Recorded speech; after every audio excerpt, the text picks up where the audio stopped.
In the movie The Matrix, once the main character Neo learns that he is the One, he discovers he has the power to literally bend reality to his will.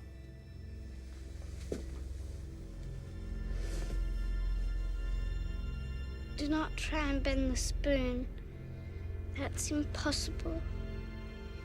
Instead, only try to realize the truth. What truth? There is no spoon. There is no spoon? Then you'll see that it is not the spoon that bends, it is only yourself. The truth is, we are all the One. And we all have the power to project the reality we choose onto the screen of space. The Oracle will see you now. Our reality is literally a holographic simulation taking place inside an organic computer that we call our brain. Everything we perceive with our five senses is nothing more than the interpretation of electric signals firing back and forth between neurons. Even when we touch something, we are not really touching it at all.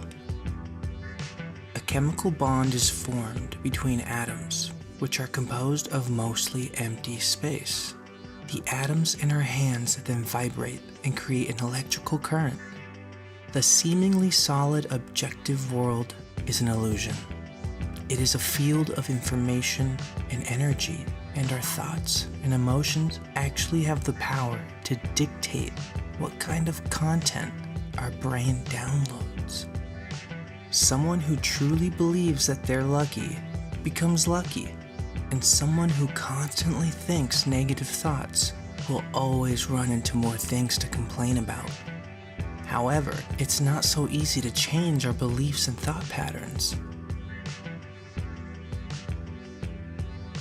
A grateful mind is a great mind which eventually attracts to itself great things.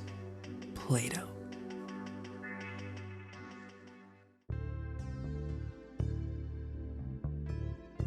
What we truly believe about ourselves is stored in the subconscious mind. And the subconscious is basically the programmer of your outputted reality.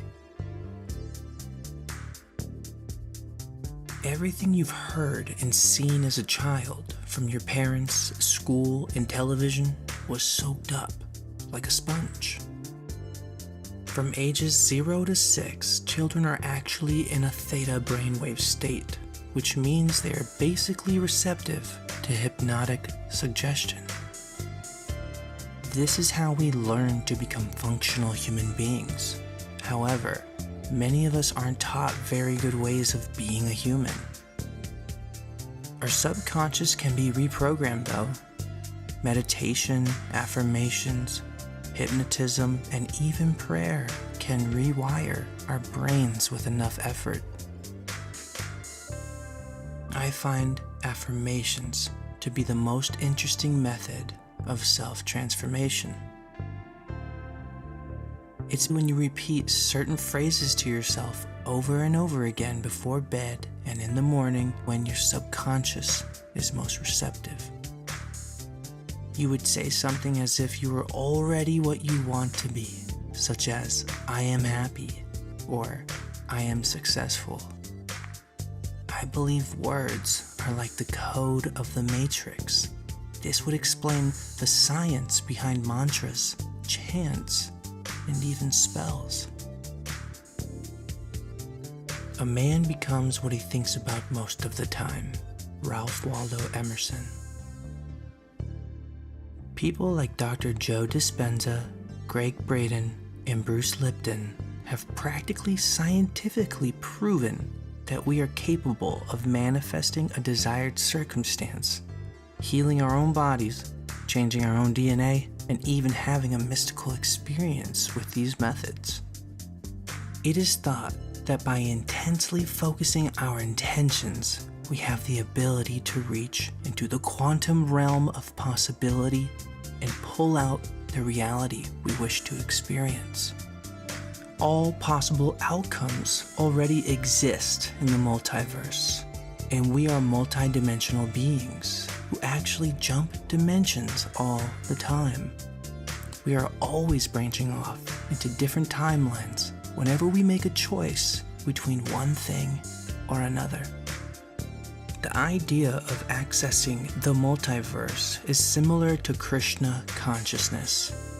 Krishna is the divine personification of everything. He is all things at once. We are all a part of that oneness, and through an elevated state of mind, we can choose which part of the one we experience. Nassim Haramein is a physicist who is currently creating a theory of everything. He believes reality is an information feedback loop. He claims this implies that by changing our beliefs, we can even change our past. Future proves past. I found this idea oddly similar to Neville Goddard's A Mystic. Dwelling on past irritations and hurt perpetuates them. The circle can be broken by starting now to revise anything you no longer wish to sustain in your world. Wim Hof is another fascinating example of these methods at work. He's been studied by scientists and universities to better understand his seemingly superhuman feats. He set the Guinness World Record for the farthest swim under ice. He set the world record for the longest time in direct, full-body contact with ice. And he's even climbed Mount Everest and Mount Kilimanjaro in nothing but his shorts. He's earned his title of Iceman. He claims this is all possible through emotional control and deep breathing. 3, 2, there you go, 1. There we go. All in, and let him go.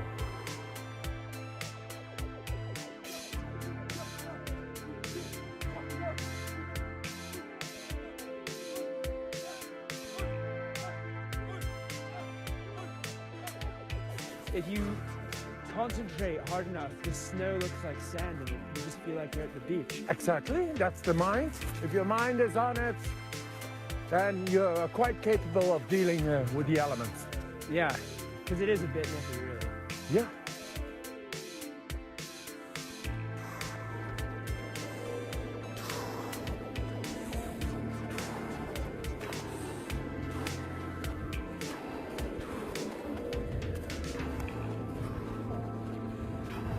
There's a method to this. What I'm doing is breathing in more oxygen than I need, and then breathing out without fully letting go. Doing that 5 times, and on the final breath, squeezing the oxygen into your chest, neck, and head. And that creates either real or illusionary heat. And then you let go. And that's how we get to the top of the mountain. I went to the scientific scrutiny of research and put me to the test, and they saw amazing things. But then they said, you are the Iceman, you are just one test subject. And I said, no, what I can do, anybody can do. Wow, mother holy mama. This is nice, huh? It's amazing what the body can do when you actually force it to go to its limits. Yes, to its natural ability. He's basically a modern-day yogi. And don't even get me started on the insane, seemingly supernatural abilities some advanced monks have. To really understand the impact that thoughts have a look at the water experiment. Japan and Mr. Masuro Emoto. Mr. Emoto became terribly interested in the molecular structure of water and what affects it. Now, water is the most receptive of the 4 elements. Mr. Emoto thought perhaps it would respond to non-physical events. So he set up a series of studies, applied mental stimuli, and photographed it with a dark field microscope. This first picture is a picture of water from the Fujiwara Dam. And this picture is the same water after receiving a blessing from a Zen Buddhist monk. Now, in this next series of pictures, Mr. Emoto printed out words, taped them to bottles of distilled water, and left them out overnight. This first photograph is a picture of the pure distilled water, just the essence of itself. These subsequent photographs, as you can see, are each different. This is the Chi of love. And we move along here to thank you. And you can see where he taped that to this bottle here. But if you read Japanese, you already knew that. Now, Mr. Emoto speaks of the thought or intent being the driving force in all of this. The science of how that actually affects the molecules is unknown, except to the water molecules, of course. And it's really fascinating when you keep in mind that 90% of our bodies are water.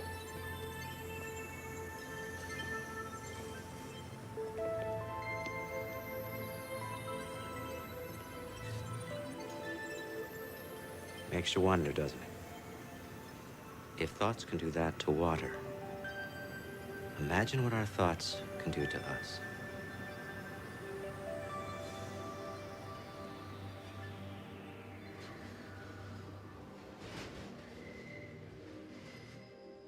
Let's go back to Neo.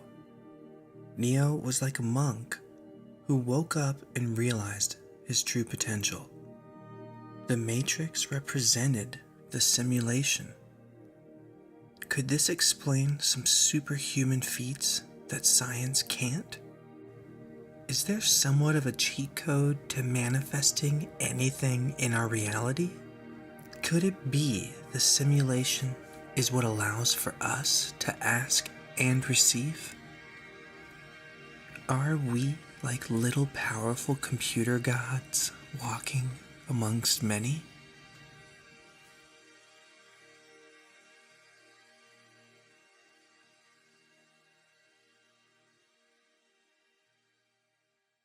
So, are we living in a simulation? More and more people these days think we are. A philosopher, Nick Bostrom, makes the argument that advanced beings may be able to create such powerful computers that they're capable of simulating conscious humans. Is it possible that we are those humans? Nick, my entire life I've been seeking what's reality. I was trained in brain science and I've explored the theistic hypothesis. I saw an article that you wrote that said maybe the whole universe, everything that we think is reality, is a fake. And I said to myself, well, that's a clever little joke. But is it a joke? No, the world might be a lot stranger than we think.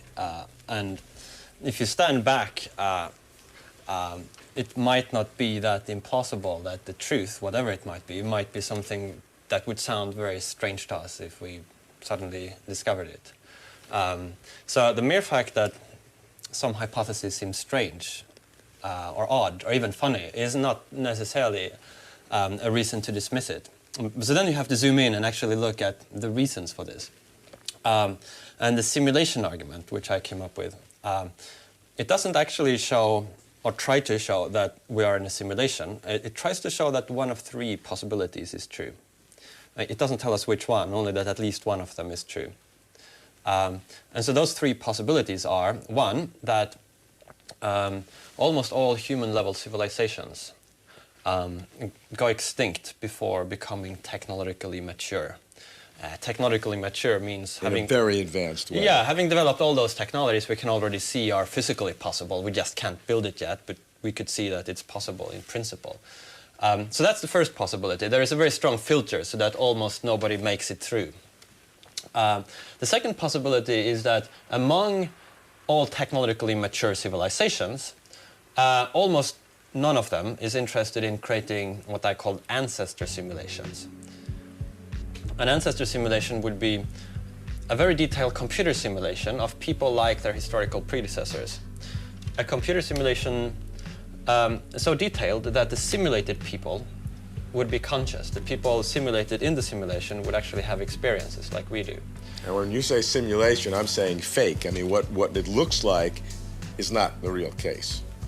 Yeah, I mean, whether you would want to call it fake or not, we can continue to discuss.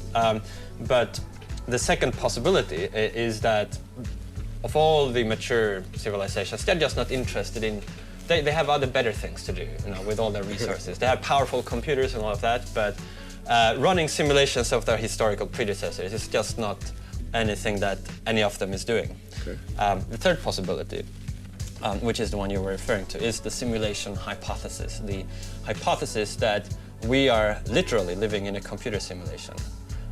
That the whole world that we see around us is not just in a metaphorical sense, but in an absolutely literal sense, existing only in the computer built by some advanced civilization.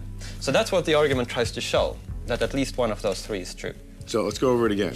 Number one is that civilizations become extinct before they become this super technology society. And almost all of them, not just most of them. Practically all of them. Almost 100% because you have to get all. Secondly, that if a couple make it through the first, that for some reason they have no interest in going through. And again, it has to be practically all of them lose interest completely. And the third, if you don't accept those two, you're left with the third, and that is we're it. Almost certainly. And so the full argument uses some probability theory and stuff like that, but the basic idea behind the argument can be easily conveyed, I think.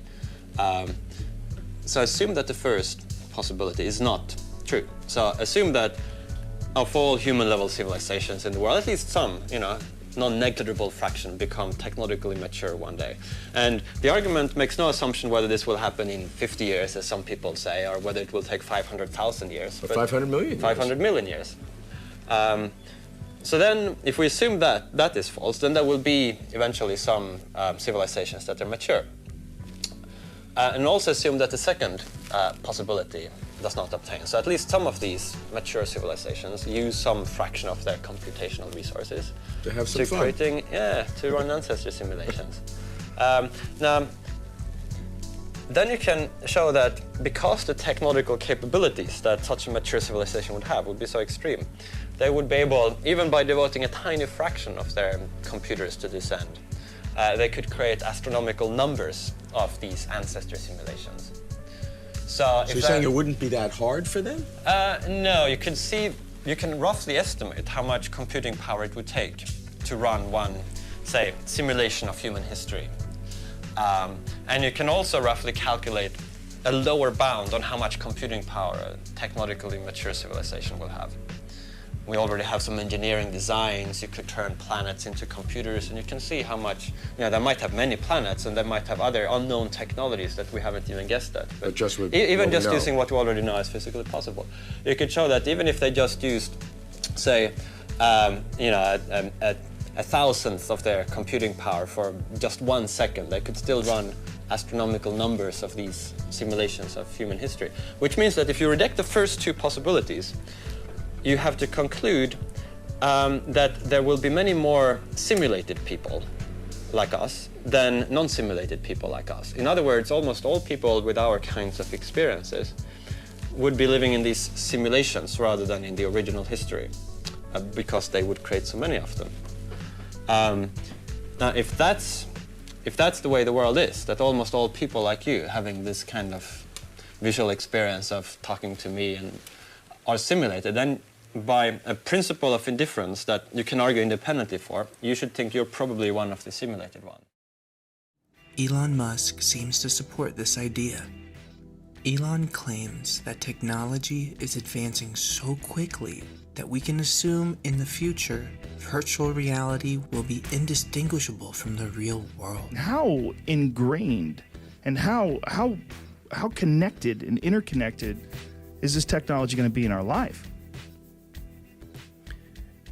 It will be, at some point, indistinguishable from reality. Where we'll lose this. We'll lose this. Like, you and I are just looking at each other through our eyes. I see you, you see me. I hope. You think so? I think you probably have regular eyes. This could be some simulation. It could. Do you entertain that?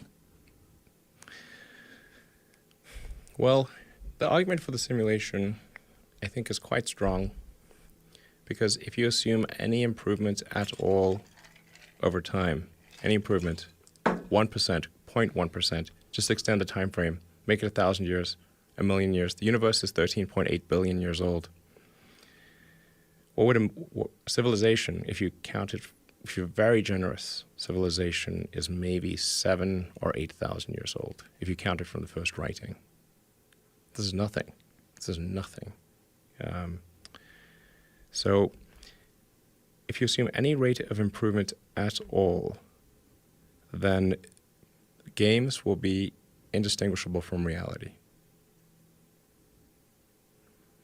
Or civilization will end. One of those two things will occur. Like Bostrom, Musk believes it is more likely that we're already living in a virtual reality made by more intelligent life forms. This idea is not new. Philosopher René Descartes proposed this theory in the 1600s when he hypothesized the entire world could be an illusion created by an evil demon. Gilbert Harman later updated the theory. Instead of a demon, he hypothesized a mad scientist could have hooked up our brains to a computer that sends electrical impulses to our neurons. The electrical signals could be made to replicate the information our brain normally receives.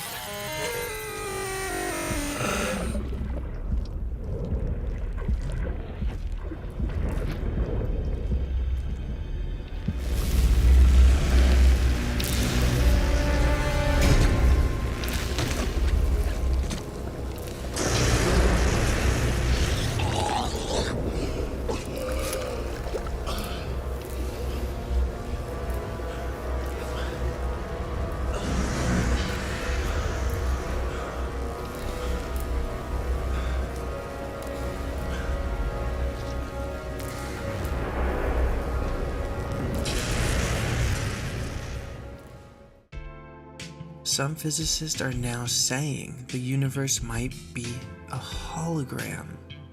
They claim the laws of physics make more sense when written in 2 dimensions rather than 3.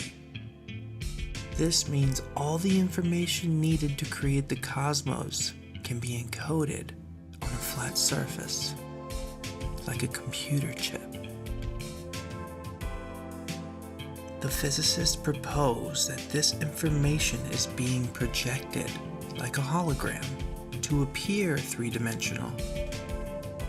They say we are like cartoon characters on a television screen, living a 2-dimensional world that only appears to have depth. Some say the study of quantum physics also backs up simulation theory.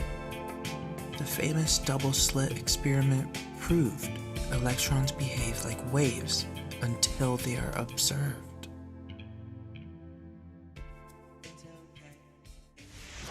And here we are, the granddaddy of all quantum weirdness, the infamous double-slit experiment. To understand this experiment, we first need to see how particles, or little balls of matter, act. If we randomly shoot a small object, say a marble, at the screen, we see a pattern on the back wall where they went through the slit and hit. Now, if we add a second slit, we would expect to see a second band duplicated to the right. Now, let's look at waves. The waves hit the slit and radiate out, striking the back wall with the most intensity directly in line with the slit. The line of brightness on the back screen shows that intensity. This is similar to the line the marbles make. But when we add the second slit, something different happens. If the top of one wave meets the bottom of another wave, they cancel each other out. So now there is an interference pattern on the back wall. Places where the two tops meet are the highest intensity, the bright lines, and where they cancel, there is nothing. So, when we throw things, that is, matter, through two slits, we get this, two bands of hits. And with waves, we get an interference pattern of many bands. Good so far. Now, let's go quantum.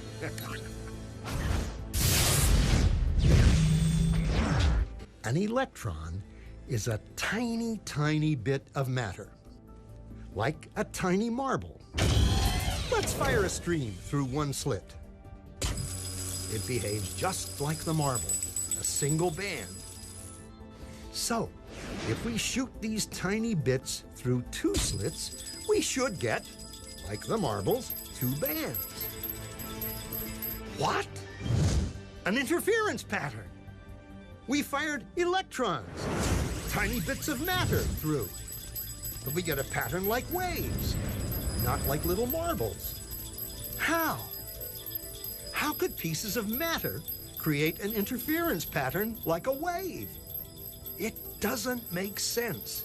But physicists are clever. They thought, maybe those little balls are bouncing off each other and creating that pattern. So, they decide to shoot electrons through one at a time.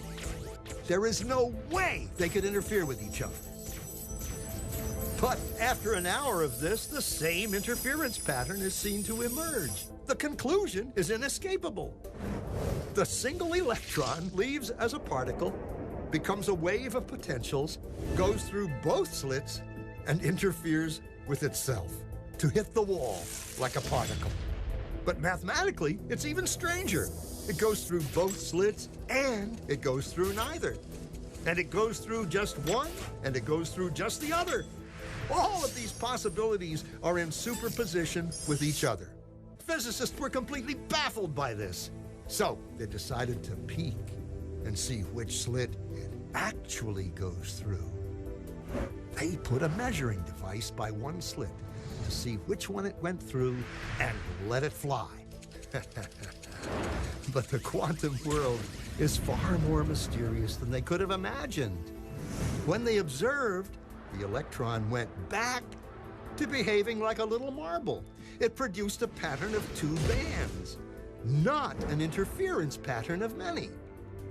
The very act of measuring or observing which slit it went through meant it only went through one, not both.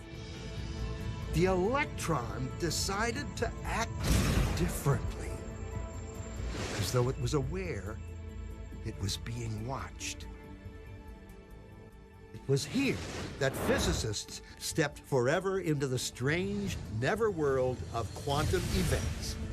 What is matter? Marbles or waves? And waves of what? And what does an observer have to do with any of this? The observer collapsed the wave function simply by observing. It's me, Mario!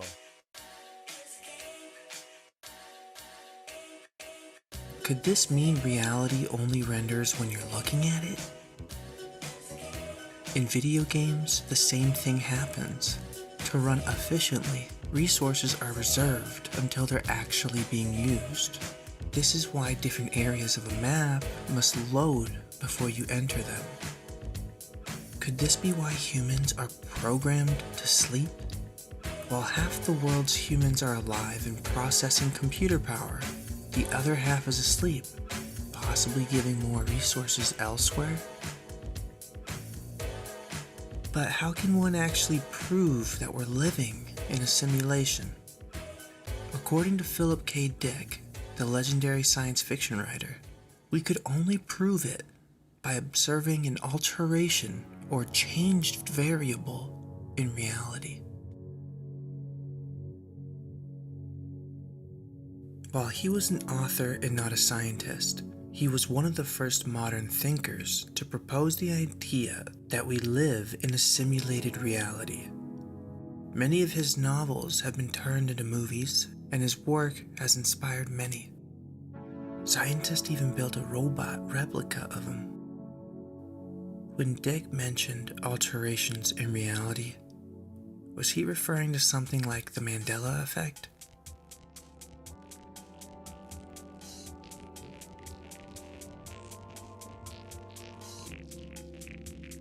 The name Mandela effect was first used by paranormal researcher Fiona Broome to describe the phenomenon of false memories many people somehow started to share around 2009. It was named after Nelson Mandela, who people remembered dying in prison in the 80s. However, to their surprise, in 2013, his death made headlines, seemingly for the second time. East of the Rockies, you're on the air. Hello. Hello? Hi. Yeah. I'm gonna go ahead and try to make this quick for you. Okay, where are you? I'm in Wichita, Kansas. And your first name? Mark. Okay, Mark. My father presented this UFO time travel theory to me, and I thought it was perfect for tonight's topic. Sure, far away. You know how when you travel through space, you're traveling, like if you take a piece of paper, you're traveling the distance of the piece of paper. Right. And if you fold that piece of paper end to end, then you could travel from one point to the, one end to the other end without traveling the distance. Physicists use this example all the time to explain the folding of space-time, yes? Yeah, exactly. Right. Well, my father believes that the UFOs that we see are actually ourselves from the future coming back, checking up on us, or however you want to put that one. That's as good a way to put it as any. I can imagine that there might be reasons why a future us would be back here, perhaps observing, if not attempting to affect things. But, that has to make you wonder. I had the experience during the time I was doing talk radio. The best example I can give you is that Nelson Mandela, instead of being freed in South Africa, many people wrote to me and said, I have, in my memory is that Nelson Mandela was killed, that Nelson Mandela is dead. And that's what I remember. But, of course, that's not what occurred. Nelson Mandela, as we all know, was freed and went on to lead South Africa. But, people had a different memory of it. And I got an awful lot of emails like that. After one person said it, I just had a flood of emails. Yeah, I had the same memory. So, maybe occasionally something gets changed in the time stream, and we all have vague recollections of the way it would have been had there not been that change, if you follow me. That could also explain deja vu. It sure could, couldn't it? And how come the UFOs just seem to disappear or appear across the sky? Yes, and they do that, as in really disappearing, to our point of view anyway. Yeah, you're right. Very good thoughts. Many people also remember a lot of names and logos appearing a certain way.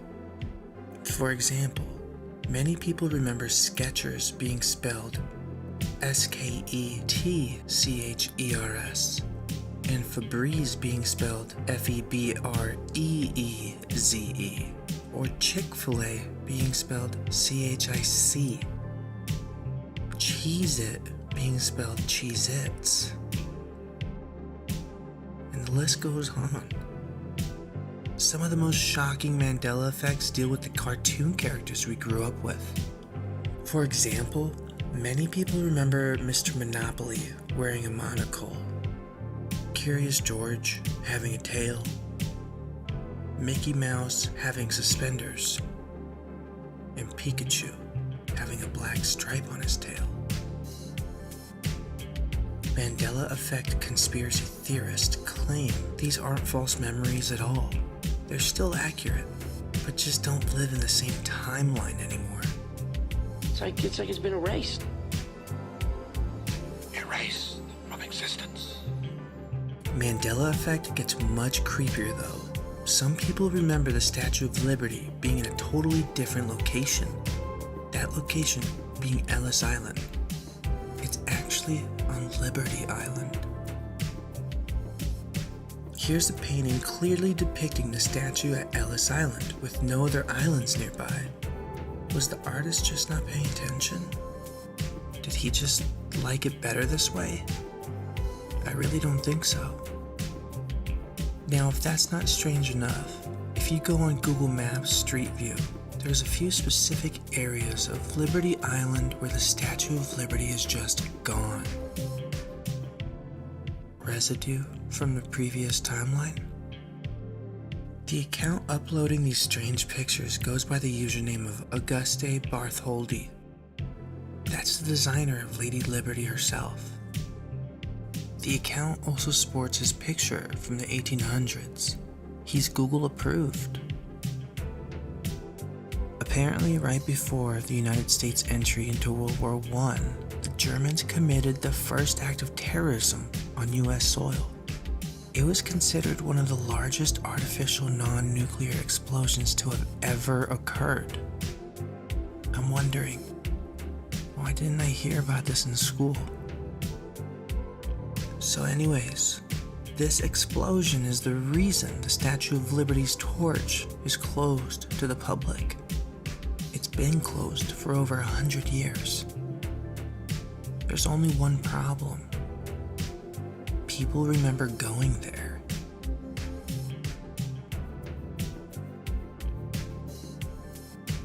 Then there's these pictures I found taken from the torch. But just look at the user's profile pictures. Creepy. Were they time travelers? There's also this weirdo Twitter account, Statue Ellis FDN, which makes no mention of Liberty Island at all and sports a creepy banner photo of people walking up stairs that lead to nothing. And last but not least, there's this video of a collection of Facebook photos where people have tagged their location at Statue of Liberty Ellis Island. However, the people are posing in front of and staring at nothing. It's really unsettling.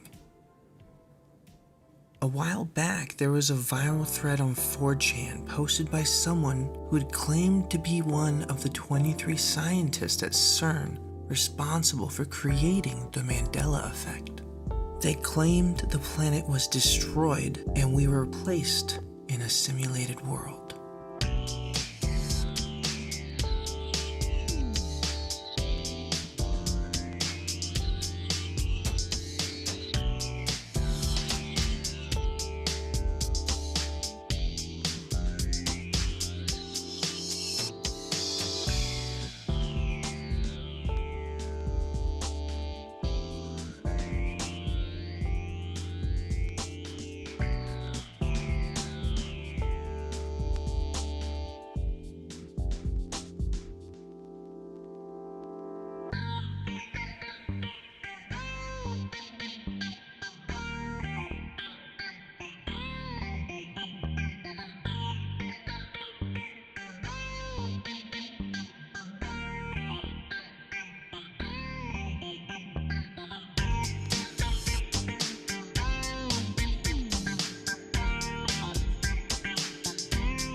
the thing I thought was most interesting was that whoever this person was described reality as being like a set of Russian dolls, where there are worlds nestled within one another.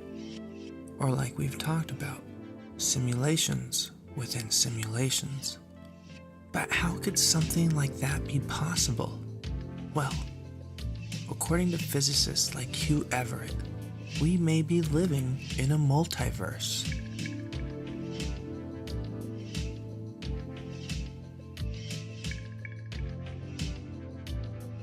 In the multiverse, there are an infinite amount of universes, one for each possibility that can occur. Is it possible we shifted over to another universe with a slightly different timeline? Conspiracy theorists claim it is, and that CERN is to blame. CERN is a massive particle accelerator in Switzerland. It's used to smash atoms together at near light speed.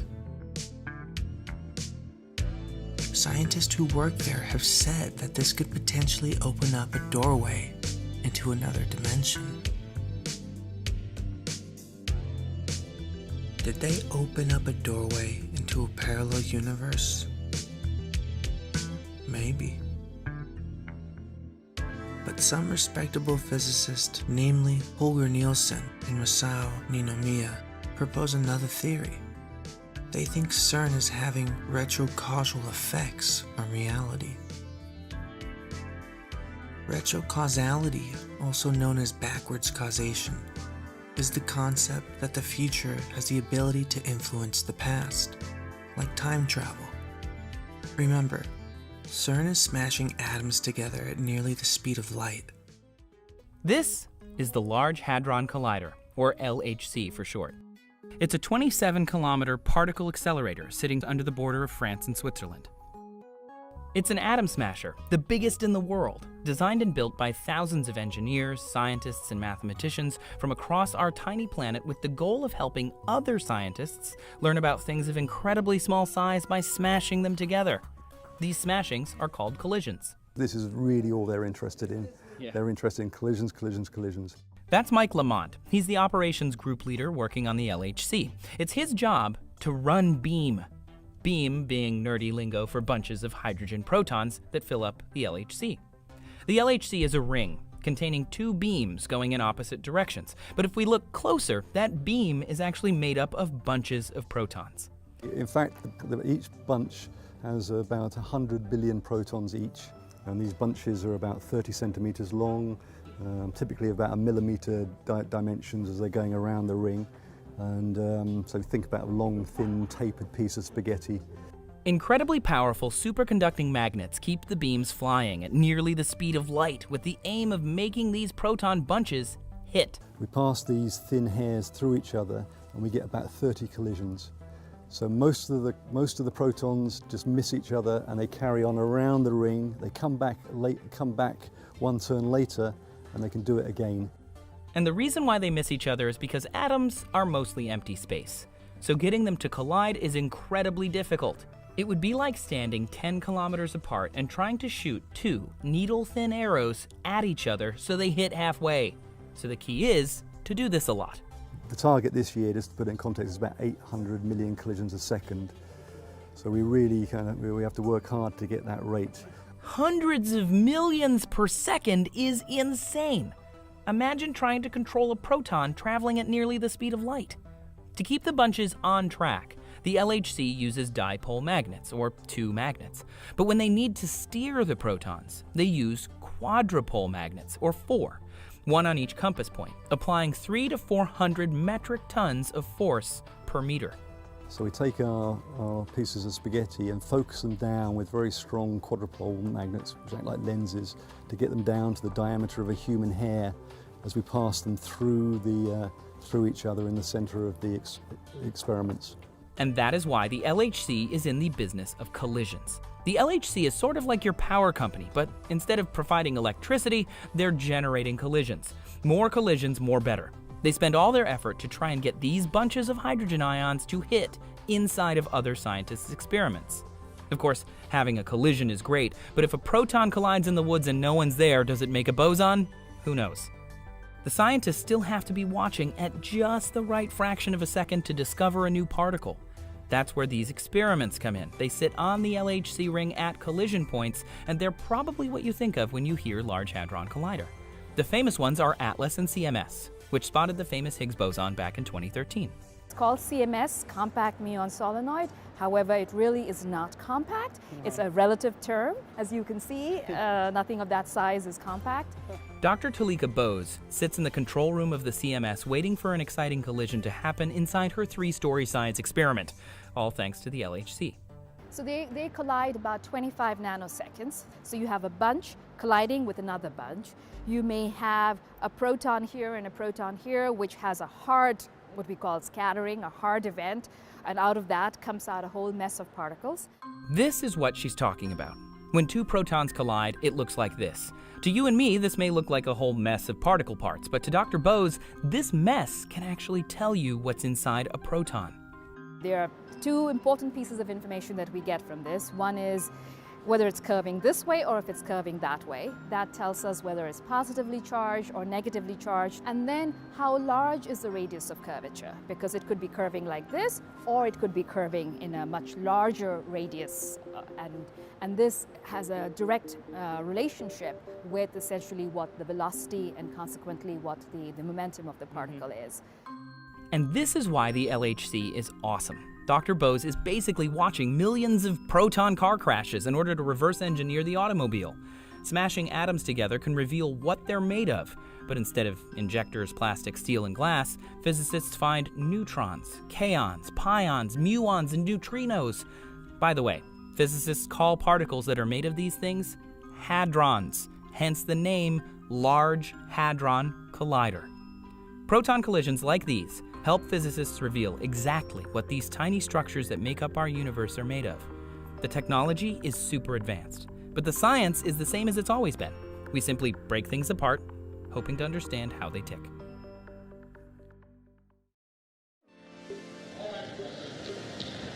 We are concerned here with an act of humanity, with the maintaining of cultural values, and not least with a measure of considerable political importance. According to Einstein's theory of special relativity, when you travel at speeds approaching the speed of light, time slows down for you. Go, go, go, go, go. 7 years per hour here. Let's make it count.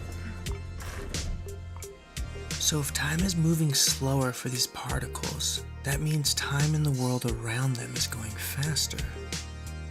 When they stop moving, they will quite literally arrive in the future. So by sending particles into the future, is CERN retrocausally changing the past? I don't know if that's the case either, but it sounds good. Another culprit conspiracy theorists blame the Mandela effect on is D-Wave, a company that makes quantum computers. Quantum computers are different from our regular household computers because they use qubits rather than binary bits. Binary bits are either 1 or 0. However, a qubit exists in a quantum state which allows it to be a 1, 0, or both, all at the same time. This property of the quantum state is actually where the multiverse theory originates from. These computers literally tap into parallel universes to compute and solve problems faster. You can hear the D-Wave founder talk about this as he mocks the Mandela effect.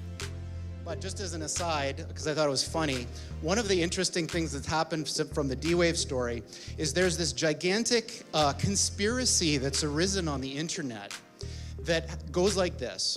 So D-Wave builds quantum computers. The way that they work, if you know how this works, is one of the interpretations is that you tap into these parallel universes and they do computations. It sounds really weird.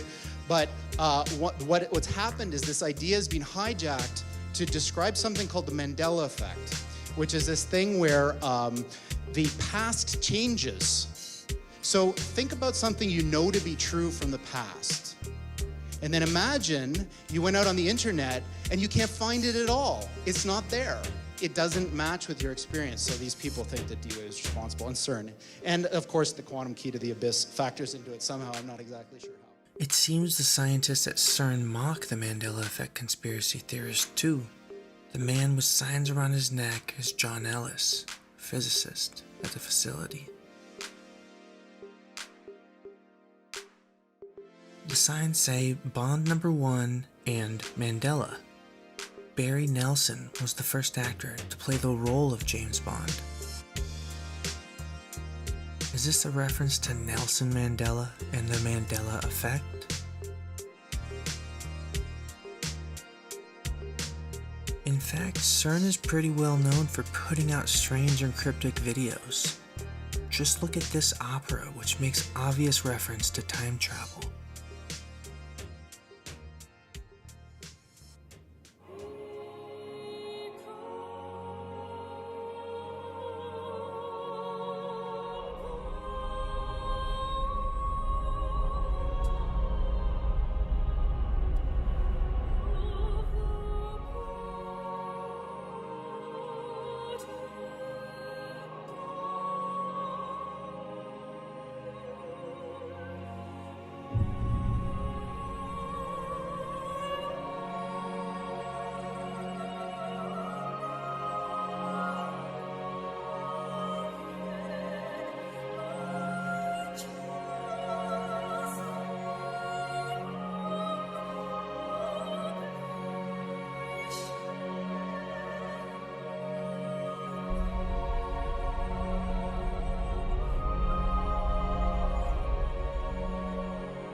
So what do you think?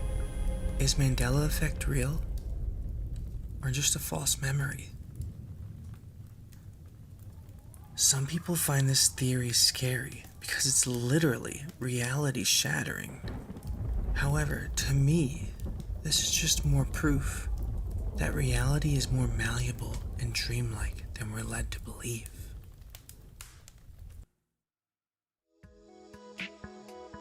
Self-realization seems to be the only way out of this simulation.